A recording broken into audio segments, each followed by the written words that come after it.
Almirante, secondo lei come dire, si merita una via? Sì, assolutamente sì. Treviso come Verona sul caso di una via dedicata a Giorgio Almirante.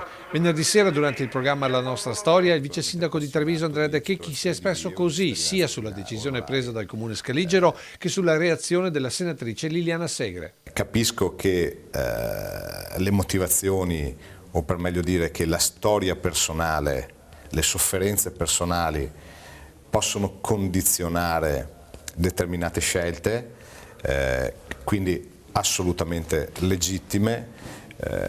Ciò non toglie che chi ha dato molto in termini di contributo politico a questa Repubblica all'interno dei parametri della legalità, della legittimità, dell'arco costituzionale, del Parlamento, meriti sicuramente di essere ricordato nella storia italiana con una via, con una piazza o con quant'altro. Una presa di posizione che ha subito scatenato un coro di critiche, ad iniziare dall'Associazione Partigiani d'Italia. Credo che Verona stia facendo scuola in negativo, ovviamente, ma mi pare una cosa inaccettabile. Non si può mettere sullo stesso piano la Segre, ad esempio, come a Verona, e anche qui è andato a Treviso la cittadinanza onoraria, cioè chi ha subito le leggi razziali e chi le ha promosse, come fu Almirante. Almirante è un personaggio della Repubblica di Salò, non è un fascista per caso. Sulla stessa linea il Partito Democratico in Consiglio Comunale, che respinge con forza l'eventuale proposta di una via Almirante a Treviso. Noi diamo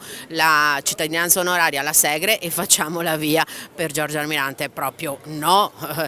Tra l'altro, insomma, era sicuramente uno che con l'antifascismo era proprio contrario. Non è una questione solo di sinistra e di destra, è questione essenzialmente di democrazia e di riconoscere ciò che è stato.